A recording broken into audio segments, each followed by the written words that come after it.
한데요. 오늘은 믿음으로 사는 삶이라는 제목으로 하나님 말씀 증거하겠습니다. 교회 안에서 제일 많이 쓰이는 단어 중에 하나죠. 믿음. 그리고 이 믿음이라는 단어만큼 오해가 많은 단어도 또 없습니다. 그러니까 예를 들어서 믿음으로 우리가 구원을 받아야 되는데 어떤 분들은 믿음으로 상처를 받아요. 왜 믿음으로 상처를 받아요? 너는 믿음이 부족해서 이렇게 네 인생이 안 되는 거야, 이런 말을 너무 많이 들은 거예요. 믿음이 기도가 부족해서 너는 잘 안 되는 거야, 이런 얘기를 너무 많이 들은 거예요. 그래서 그래, 진짜 내가 믿음이 부족해서 하나님 날 미워하시나 보다, 이렇게 믿고 계시는 분들도 있어요. 종종 만나요. 철저한 오해입니다. 그러니까 믿음이 뭘 믿는 건지, 누구를 믿는 건지가 분명하지 않으면 생기는 오해인 거예요. 그런 면에서 우리가 기독교의 믿음은 어떤 믿음인지를 배우고 또 그것을 경험하는 것은 우리가 신앙생활뿐만 아니라 우리의 삶에 있는 수많은 오해와 함정들을 피할 수 있는 또 그런 길입니다. 그런 의미에서 오늘 이제 이 믿음, 물론 오늘 이 본문을 가지고 기독교의 믿음에 대해서 다 얘기할 수는 없지만 오늘 본문이 보여주는 말씀하시는 그만큼 우리 기독교의 믿음에 대해서 생각을 해보려고 합니다. 많이 하시는 오해는 이런 거죠. 그 믿음 좋다고 할 때 열심히 바라는 거, 의지가 강하게 막, 어떤 분은 믿음을 그런 거라고 생각하시는 거죠. 그래서 열심히 세게 강한 마음으로 믿는다, 이런 게 믿음이라고 생각하셔서 그 의지가 약한 분들이 주로 그런 오해에 빠지시면 나는 믿음이 부족해요, 이렇게 생각하시는 거죠. 어떤 분들은 믿음이 자기가 그냥 마음으로 믿는다, 그 속으로 내가 내가 마음으로는 믿고 있어요, 교회는 안 나오시는데 내가 기독교예요 하시는 그런 분들은 대부분 제가 마음으로는 늘 믿어요, 이렇게 얘기하시거든요.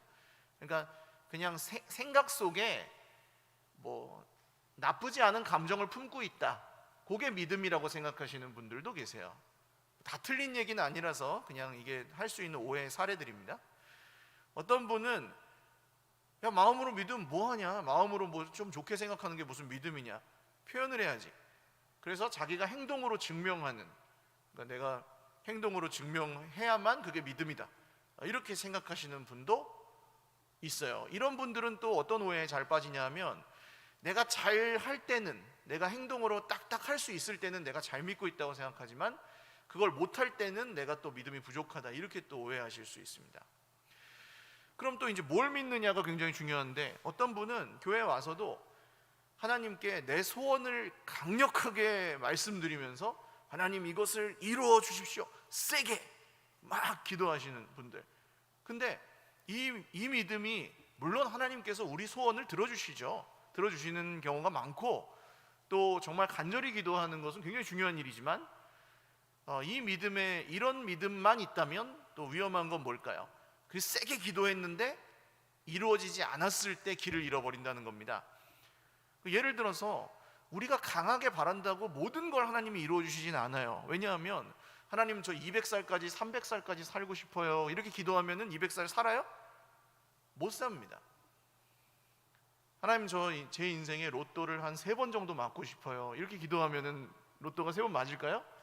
그러면 좋겠습니다. 소원입니다만 아무리 강하게 염원해도 확률적으로나 하나님이 세우신 질서 안에서 그런 것들이 이루어지지는 않아요, 대부분의 경우에. 이건 믿음 없는 게 아니고 하나님이 세우신 질서 안에서 하나님이 우리에게 주시기 원하시는 것을 하나님의 뜻대로 구하는 게 굉장히 중요하다는 거예요.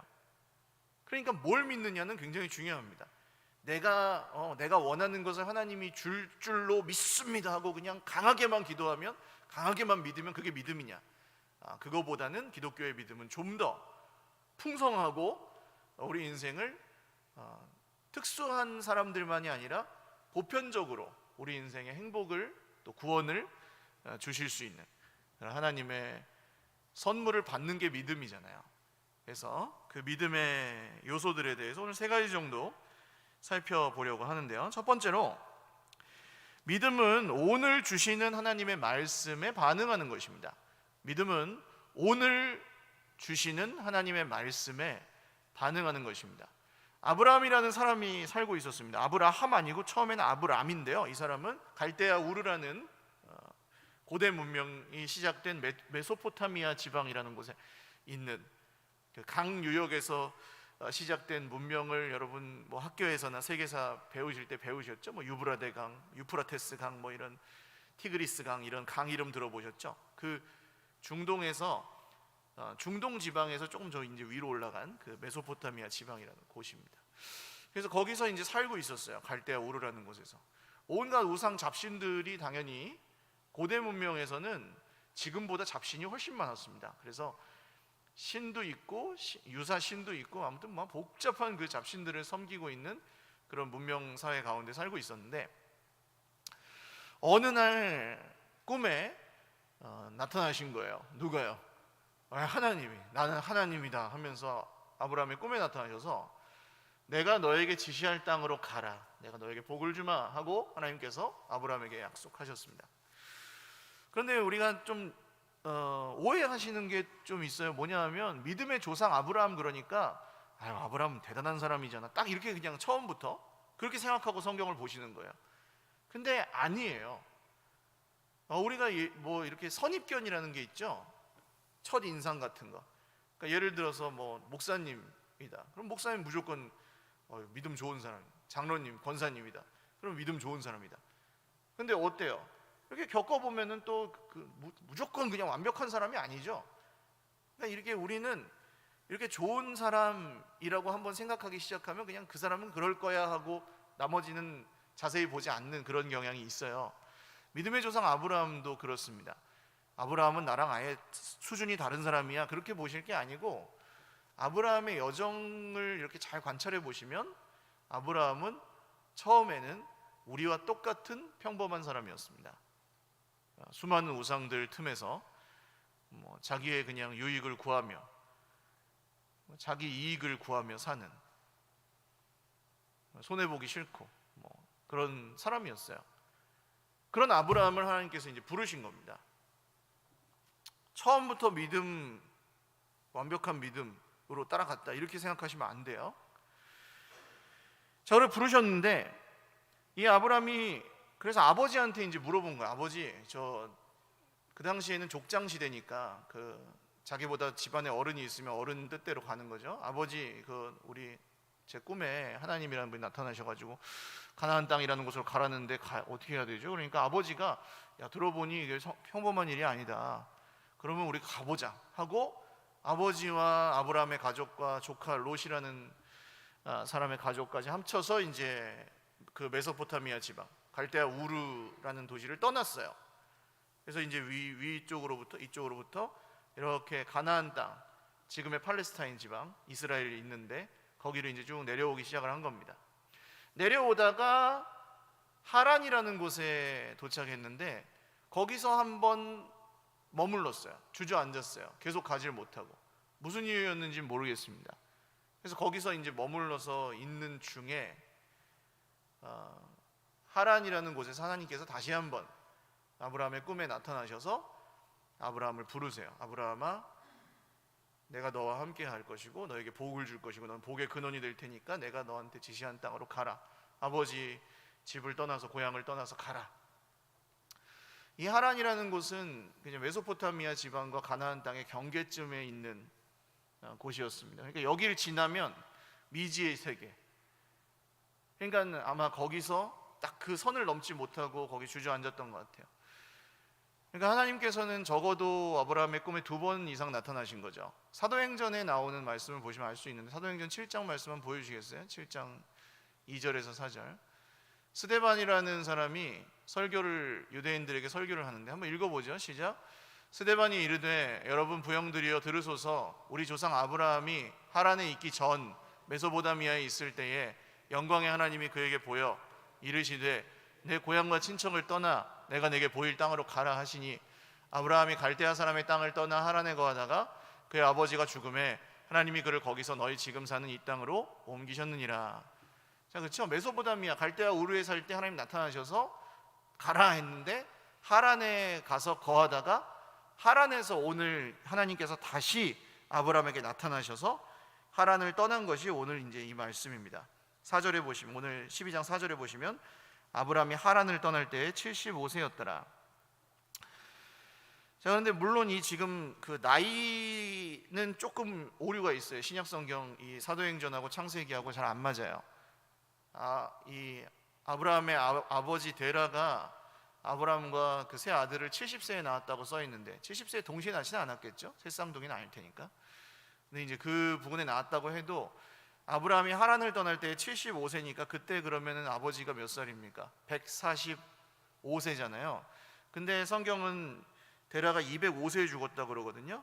그러니까 아브라함이 데라가 죽기 전에 떠난 것일 수도 있고, 아니면 저 사도행전에서 스데반이 말하는 것이 창세기 성경을 좀 잘못 전한 걸 수도 있고, 그러니까 뭐 학자들이 하는 얘기는 여러 가지인데 이걸 뭐 지금 이걸 설명하는 시간은 아니니까 어쨌든 정리하면 하나님은 아브라함을 부르셨고 아브라함이 가다가 한번 주저앉았는데 거기서 또 말씀하셔서 부르셨다는 거예요. 이게 오늘 중요합니다. 우리는 하나님께서 우리에게 말씀하시면, 그러니까 하나님의 말씀이 나랑 상관없는 사람들은 해당이 안 됩니다. 성도가 아니라면. 근데 우리는 지금 하나님 백성이고 성도잖아요. 하나님 우리에게 말씀하셨을 때 그 말씀을 잘 따라갈 때도 있고 못 따라갈 때도 있어요. 그렇죠? 하나님이 말씀하셨을 때 그게 이해가 가서 따라갈 때도 있고 이해가 안 가서 못 따라갈 때도 있고, 이해가 안 가지만 따라갈 때도 있고 이해가 가지만 거부할 때도 있어요. 굉장히 여러 다양한 경우가 있잖아요, 우리 삶에. 이전에는 잘 따라갔는데 지금은 못 따라가는 게 있어요. 그리고 이전에는 못 따라갔는데 지금은 잘 따라가시는 게 있죠. 이렇게 하나님이 우리에게 말씀하실 때 우리의 반응은 그냥 그때그때 늘 다르거든요. 근데 믿음은 무엇이냐? 믿음은 무엇이냐 하면 그런 모든 것들을 상관없이, 그런 모든 것과 상관없이 오늘 하나님의 말씀에 어떻게 반응하는가, 이게 믿음이에요. 오늘. 그러니까 어떤 분들은 내가 옛날에 해봤는데 안 됐어, 그러니까 오늘도 안 갈 거야, 이렇게 생각하시거든요. 아니라고요. 그거 아니에요. 그 믿음이 아닌 거예요. 그건 자기의 경험을 의지하는 거죠. 예전에는 내가 잘 따라갔었는데 지금은 내 모습이 형편이 그러니까 아예 그러니까 이제 하나님께서 말씀하시는데 관심을 끊는 여러 가지 방법인 거죠. 그게 여러 가지 이유, 합당한 핑계들. 하란에서 주저앉아 있는 겁니다. 가라고 하시는 그것을 넘어서야 되는데 넘어서지 않고 그냥 거기쯤에 안전한 곳에, 내가 보기에 안전한 곳에 그냥 머물러 있는 아브라함. 근데 하나님께서 어떻게 하세요? 아브라함을 포기하지 않으시고 말씀하시는 거예요. 거기다가 얘야, 한 걸음 더 나아가야 된다. 똑같은 말씀하시면 그런 뜻이죠. 한 걸음 나아가자. 한 걸음. 그래서 믿음으로 한 걸음을 내딛는 거예요. 한 걸음. 오늘. 할렐루야. 예전에 못했어도 상관없다는 거예요. 오늘 내 모습이 부족해도 상관없다는 거예요. 회개는 무엇입니까? 여러분, 회개는 뻔뻔한 사람들이 할 수 있는 겁니다. 지금까지 아마 그렇게 안 하셨을걸요. 회개는 거룩한 사람들이 하는 거라고 생각하셨죠? 회개는 거룩한 사람들이 아니라 뻔뻔한 사람들이 하는 거예요. 왜요? 하나님이 우리 속을 모르실 것 같으세요? 우리의 정말 시커먼 속과 모든 잘못들을 모르실 것 같으십니까? 아신단 말이야. 근데 돌아와라. 부모님이 자녀가 어릴 때 거짓말 치고 하는 거 다 알아요. 너 이 자식 거짓말 한다고 막 치고 막 호적파고 그러지 않죠. 받아주잖아요. 하나님이 그렇게 하신다고요.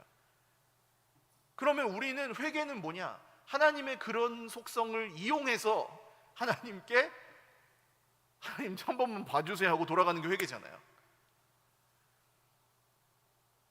그게 오늘 주시는 말씀에 응답하는 믿음입니다. 거룩한 사람들이 하는 게 아니라 하나님 봐줄 때 빨리 가자. 하나님께서 말씀하실 때 빨리 쫓아가자. 내가 어제까지도 안 했는데 오늘 어떻게 해? 어제까지 안 했어도 상관없다고요. 오늘 하면 된다고요. 하나님 나에게 말씀하시면 잘 보세요. 어제까지 안 됐으니까 오늘도 안 하는 사람은 변해요, 안 변해요? 안 변합니다. 절대 안 변합니다. 절대 안 달라집니다. 모든 사람이 다 변하고 싶다고 하면서 어제까지 못했으니까 안 하고, 형편이 안 되니까 안 하고, 중요한 게 있어서 안 하고 거기 하란에 그냥 머물러 있는 거예요. 하나님이 원하시는 것은 무엇입니까? 그런 우리를 하란에서 일어나서 내가 너에게 지시한 땅으로 가라, 변하기를 원하시는 거예요. 행복하기를 원하신다고. 행복하길, 하나님을 만나고 하나님을 알게 되어서 구원을 받고 행복하고 생명을 얻고 회복하기를 원하신다고요. 할렐루야. 오늘 말씀을 잘 읽어보십시오. 아브라함을 부르시는 이유가 무엇입니까? 뭘 주시려고? 한 단어로 설명됩니다. 한 글자.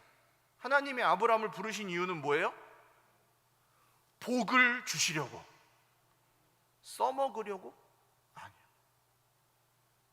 아브라함한테 헌금 뜯어내려고? 아니요. 아브라함에게 무슨 봉사시키려고? 아니에요. 아브라함에게 부르신 이유가 뭐라고요? 복을 주시려고 부르신다고요. 하나님이 우리를 부르시는 이유는 무엇입니까? 복을 주시려고. 이 말씀을 의심하지 마시기를 주님의 이름으로 축원드립니다. 세상 사람들이 이제 또 거룩한 사람들이 또 그런 얘기 잘하잖아요. 무슨 기복주의가 나쁘다고, 복 받으려고 믿냐, 하나님 믿는, 복 받으려고 믿는 거예요.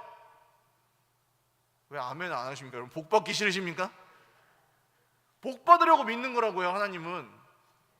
근데 그 복이 이 세상에서만 유효한 세상 사람들이 원하는 그런 복 정도로 끝나는 게 아니라 영원한 하늘나라의 복이라는 게 다른 거예요. 영원한 하늘나라의 복. 사도행전에 나오는 스데반의 설교에 나옵니다. 그는 그런 약속을 따라갔지만 아브라함은 제대로 된 땅이나 자손을 금방 받지 못했다는 거예요.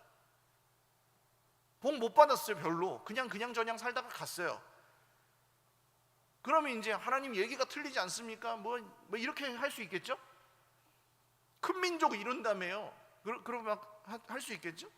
그게 아니라고요. 그 정도가 아니에요. 하나님께서 아브라함에게 주려고 하는 복은 이 땅에서 그냥 자랑하고 내가 의시되고 그러라고 주는 복이 아니라 영원히 멸망할 수밖에 없는 우상의 도시에 살던 이 다른 주인을 섬기던 아브라함을 부르셔서 생명의 나라로 인도하시고, 그만 사는 게 아니라 그를 통하여 그의 주변에 있는 사람들과 그의 자손들과 그를 통해 예수님께 돌아오는 모든 사람이 복을 받게 하시는 그런 복이에요.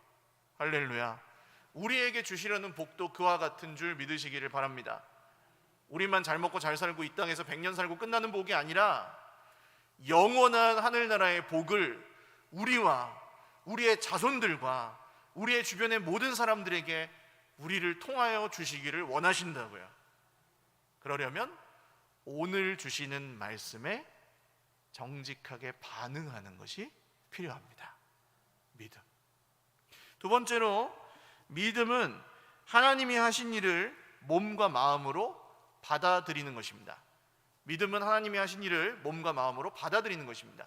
그러니까 내가 세게 믿으면 이루어진다, 이거는 모든 종교에 다 있는 종류의 믿음이에요. 치성 드리는 거 있죠? 막 정성을 드리는 거, 지성이면 감천하는 거. 하나님께 간절히 기도하시는 건 좋은 거예요. 우리의 필요를 하나님께 아뢰시는 거, 정직히 아뢰시는 거는 당연한 거예요.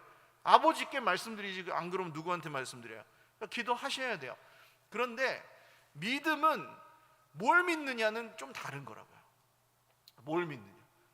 그러니까 기도는 그렇게 하는데 누구를 믿고 기도하느냐, 뭘 믿고 기도하느냐, 이게 다르다고요.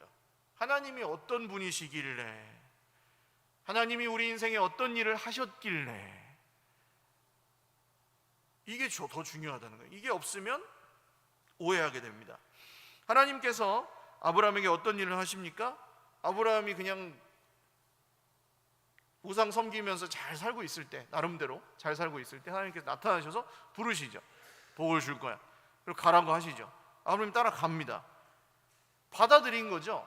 아브라함은 이때 하나님을 잘 모릅니다. 그렇지만 자기 마음에 하나님께서 그 꿈에 나타나셨을 때 그것을 마음으로 받아들이고 몸으로 행하는 거죠. 했어요. 그게 중요한 거예요. 그것도 가는 거. 하나님께서 나한테 이런 일을 하신다고? 그래, 그렇구나, 그렇구나 하고 받아들인 거죠. 그러니까 이런 행동의 변화가 일어난 거예요. 주저앉았어요. 주저앉을 수도 있는 거예요. 믿음 좋은 사람 아닌 거예요, 아브라함은. 근데 거기서 또 믿음이 있는데 그게 뭐냐면 하나님께서 다시 말씀하셨을 때 그렇지 하면서 또 받아들이고 또 움직인 거예요. 또 간 거예요.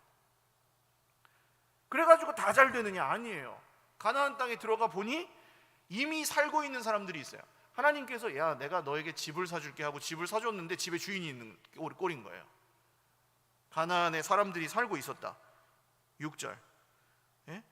가나안 사람이 그 땅에 거주하였더라. 가니까 내가 이렇게 편하게 살만한 곳이 아니고 주변에 적들도 많고 이미 주인들이 있는 땅이더라. 그런 뜻입니다. 근데 여러분 정말 기가 막힌 게 아브라함의 생애를 잘 보시면 하나님이 아브라함에게 언제 나타나시는가 보시면 아브라함이 어떤 문제로 인해서 하나님을 믿기 어려울 때 하나님이 그때마다 나타나십니다. 신기하죠? 신기해요.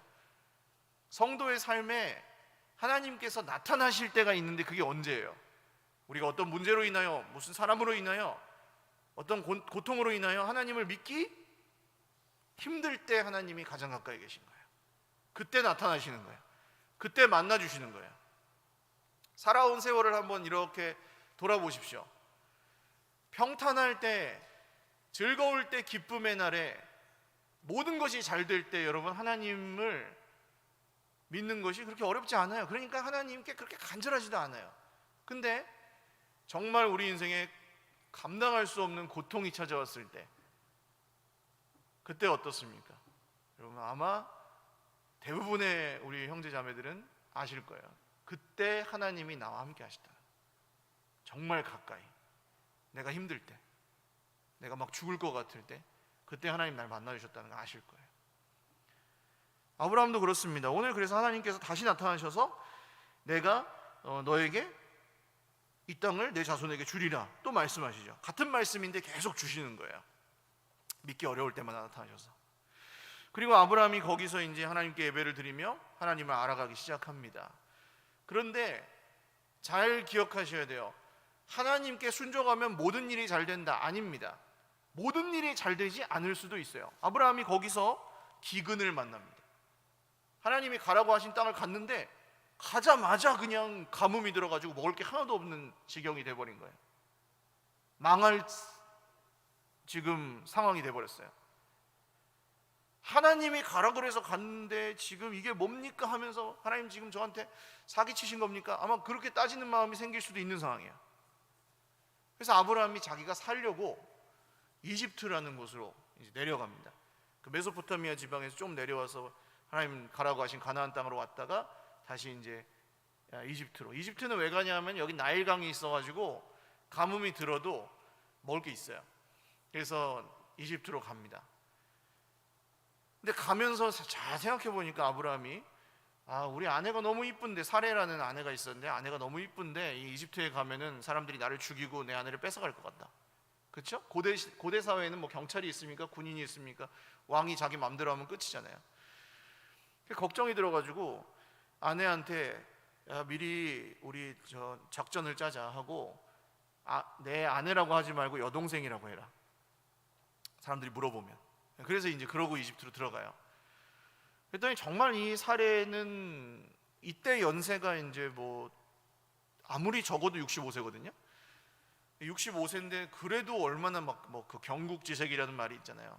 나라를 그냥 좌지우지하는 미모, 그런 사람이었는지 엄청나게 예뻐가지고 그 온 나라에 소문이 나고 왕궁에까지 소문이 들어가가지고 파라오가 그러면 그런 여인은 내 후궁으로 들여야 되겠다 하고 자기 궁으로 들이면서 아브라함한테 막 선물을 그냥 각종 보물과 소와 낙타와 나귀와 노예와 막 이런 것들을 막 보내주는 거예요. 아브라함이 이제 자기가 해놓은 얘기가 있으니까, 오빠고 얘는 여동생이다 해놓은 얘기가 있으니까 안 보낼 수도 없고, 선물이 막 들어오는데 부자가 막 거부가 됐어요. 거부. 근데 여러분 한번 생각해보세요. 내가 아브라함인데 아내를 팔아가지고 거부가 되면은 행복해요, 안 행복해요? 야, 신난다 하고 막 갔을까요? 아니죠. 지금 가족이 함께 살려고 여기까지 왔는데 가족이 없어지게 생겼잖아요. 아브라함이 지금 막 먹고 사는 건 해결이 됐는데 지금 가장 중요한 자기 아내, 가족이 없어지는 거예요. 가족을 뺏기게 생긴 거예요. 자, 그런데 이 위기에 17절 보십시오. 누가 나타나십니까? 반가운 17절에 누가 나타나세요? 여호와께서, 하나님께서. 자, 어때요? 믿지 못할 때, 믿기 어려울 때, 힘들 때 누가 나타나세요? 하나님께서. 할렐루야. 이게 뭐예요, 여러분? 이게 복음인 거예요. 우리의 힘으로 해결할 수 없을 때, 우리가 감당할 수 없을 때, 고난을, 우리가 이길 수 없는 죄를, 우리가 해결할 수 없는 문제를 겪고 있을 때 누가 나타나세요? 하나님께서. 그리고 어떻게 하십니까? 바로야 그의 집에 사례로 말미암아 큰 재앙을 내리십니다. 큰 재앙을 내리시고 그 다음날 이 바로가, 이집트 왕이 아브라함을 불러요. 야, 너 뭐 하는 거야 지금? 아내라고 안 하고 왜 여동생이라고 거짓말해가지고 우리가 이렇게 고생을 하게 만들어? 빨리 네 아내 줄 테니까 빨리 데리고 꺼져 하고 파라오가 가라고 하는 거예요. 근데 잘 보시면 이 아내 때문에 그렇게 많은 선물을 줬으면, 자, 이게 사기였던 것이 발각이 되면 어떻게 됩니까? 아내 줄 테니 내가 줬던 선물은 반납하고 가, 그래야 되는데 그러지 않고 이 파라오가 완전히 질려서 20절을 보시면 그들이 그와 함께 그의 아내와 그의 모든 소유를 보내었더라. 그러니까 줬던 걸 안 뺏고 그냥 가라고 한 거예요. 아브라함이 부자 된 이유는 이집트에서 이 말도 안 되는 일로 많은 그 왕이 주는 부를 받은 거죠. 그래서 부자가 된 거예요. 기근을 넘기는, 그 기근을 극복했던 방법이 이게 이해할 수 없는 방법인 거예요. 자, 어때요 여러분? 아브라함이 이렇게 복받을 만한 사람이었습니까? 우리는 착하게 살고 하나님 잘 섬기고 정직하고 희생하고 뭐 그래야 복을 받는다고 보통 믿잖아요. 근데 오늘 이 말씀의 이야기를 들어보시니 아브라함이 복받을 만한 사람이냐고요? 기회요, 아니에요? 딱 보면 아브라함이라고 너무 어려워하실 필요 없어요. 기회요, 아니에요? 아니에요. 복받을 만한 사람이 아니었어요. 근데 왜 복을 받습니까? 하나님이 뭐 주시려고 부르셨기 때문에? 복 주시려고 부르셨기 때문에 복을 주신 거예요. 이걸 뭐라고 부릅니까? 은혜라고 부릅니다. 여러분, 오늘 우리의 삶을 보시면 우리의 삶은 뭐 초라하고 부족하고 뭐 여러 가지로 지금 고장나 있고 망가져 있는 부분들이 있고 깨어져 있는 관계들이 있고 문제가 있고 그렇지만, 여러분, 우리도 복받을 만한 사람들이 아니죠. 잘 못하죠. 그런데 우리에게 복을 주시는 분이 하나님이셔서 아브라함에게 그러셨던 것처럼 우리에게도 복을 주신다고요. 그게 복음이에요. 제가 부족해서요. 뭐 제가 지금 형편이 안 돼서요. 너무 힘들어서요. 문제가 이런 게 있어서요. 상관없다고요. 복은 받을 만해서 주는 게 아니고 하나님이 은혜로 주시는 거예요. 이걸 믿는 게 믿음이에요. 그러니까 믿음 없는 말은 뭡니까? 내가 부족해서요. 내가 뭐 제대로 안 믿어. 내가 뭐 잘 못해서요. 뭐 이런 말이 믿음 없는 말이고요.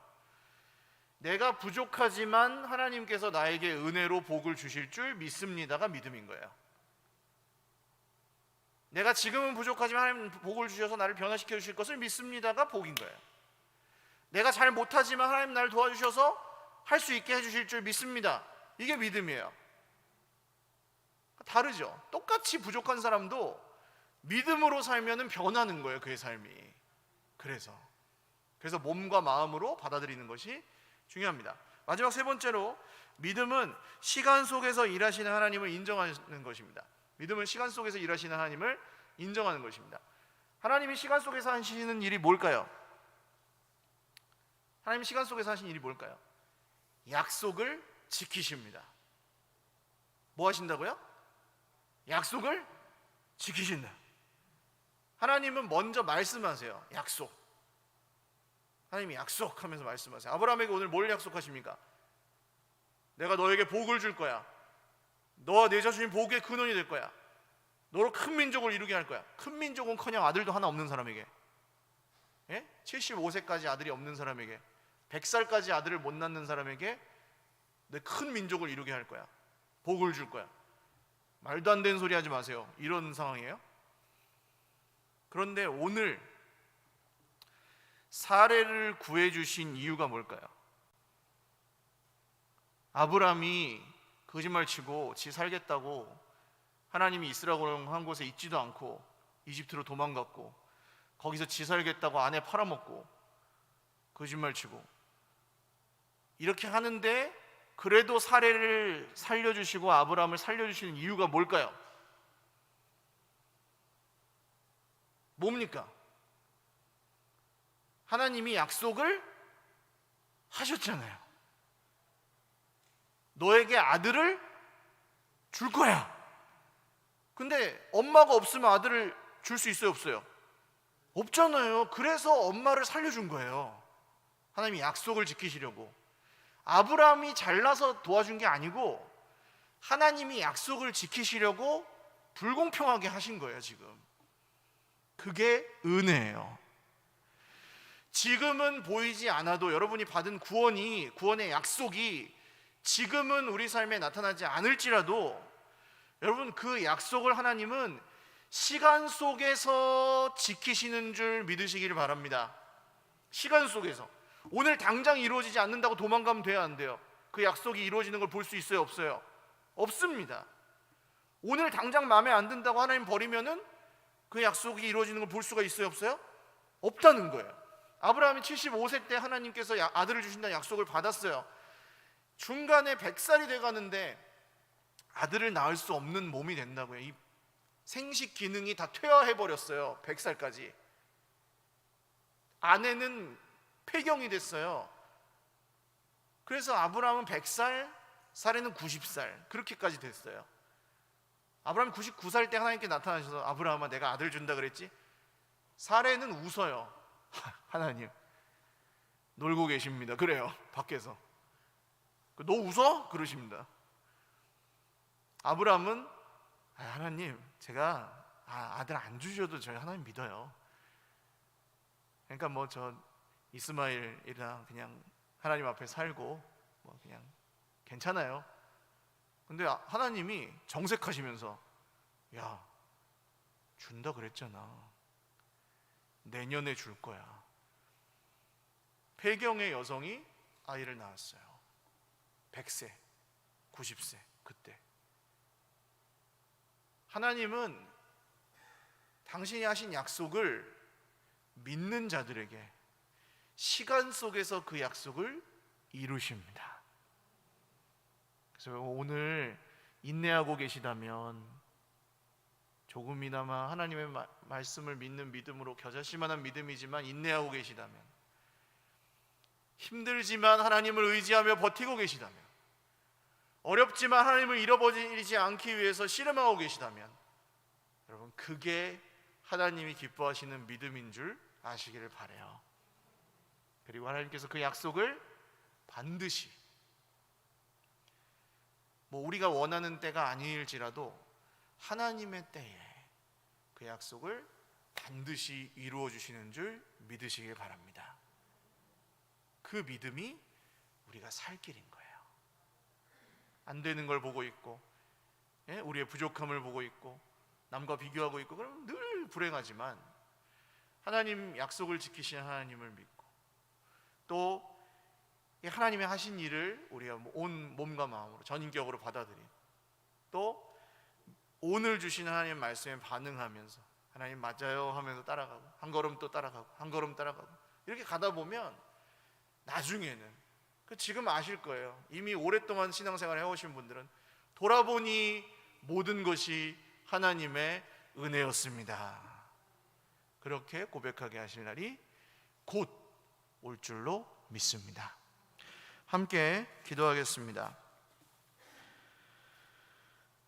믿음이 중요하죠. 그런데 뭘 믿느냐, 어떻게 믿느냐, 누구를 믿을 것이냐가 굉장히 중요합니다. 여러분, 오늘 하나님, 제가 믿음에 대해서 오해하고 오히려 믿음 때문에 상처를 받고 믿음이 없는 것 같아서, 믿음이 부족해서 내가 인생이 이렇게 힘든 줄 알았다면 이제는 저의 생각을 바꾸고 정말 오늘 말씀 들은 대로 오늘 주시는 하나님 말씀에 반응하겠습니다. 하나님이 이루신 일들, 저에게 이미 해주신 일들을 믿음으로 받아들이겠습니다. 시간 속에서 일하시는 하나님을 믿음으로 인내하며 기다려보겠습니다. 주님, 제가 이 믿음으로 주님이 약속하신 복을 얻게 하여 주옵소서. 함께 기도드리겠습니다. 살아계신 주님, 감사합니다. 힘겨운 여정을, 광야 같은 삶을 살아가고 있는 우리 형제자매들을 응원하며 축복하며 기도합니다.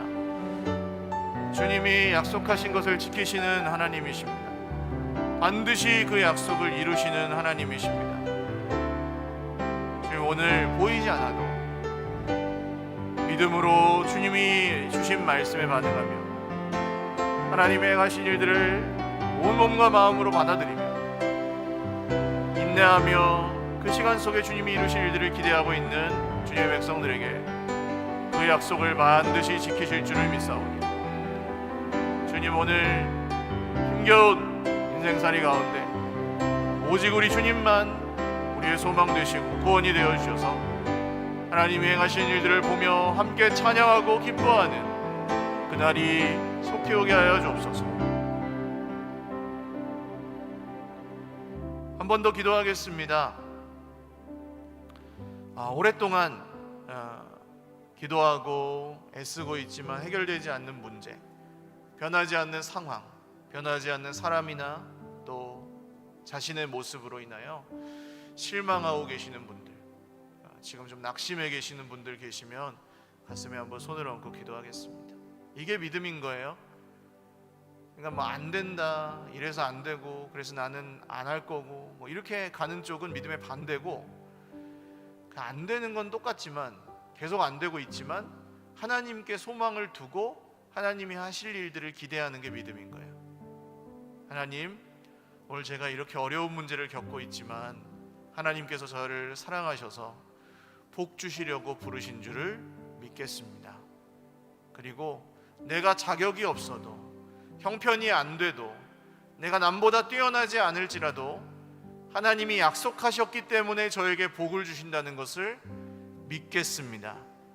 사람 중에는 그런 사람이 없지만 하나님은 저의 하나님이시오니 주여 은혜 베풀어 주셔서 저를 고쳐주시고 이 모든 어려움들로부터 건져주시고 문제를 해결해 주시고 내가 변하게 하시고 회복되게 하시고 숨쉬게 하시고 살게 하여 주시옵소서. 우리 함께 기도드리겠습니다.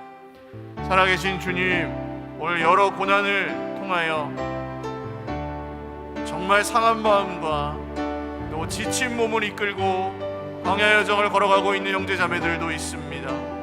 주님, 오늘 주님께서 함께하여 주셔서 해결되지 않는 그 문제로부터 우리를 구원하여 주시옵고, 변하지 않는 상황과 형편으로부터 절망하지 아니하고 다시 소망하며 주님을 따라갈 수 있도록 은혜 베풀어 주시옵소서. 하나님, 변하지 않는 사람으로 인하여 실망한 것들을 정말 그 마음을 위로하시고 격려해 주시고, 나의 부족함 때문에 남과 비교하며 상처 입었던 것들을 치료하여 주시고 복 복 주시려고 부르셨으니 복을 주시는 하나님이 정말 우리 믿음의 대상이심을 분명히 하고, 우리가 믿음으로 그 길을, 우리가 그렇게 굳세지 않아도 위대하지 않아도 남과 남보다 뛰어나지 않을지라도 이 믿음으로 주님이 인도하시는 길을 잘 따라갈 수 있도록 은혜 베풀어 주시옵소서.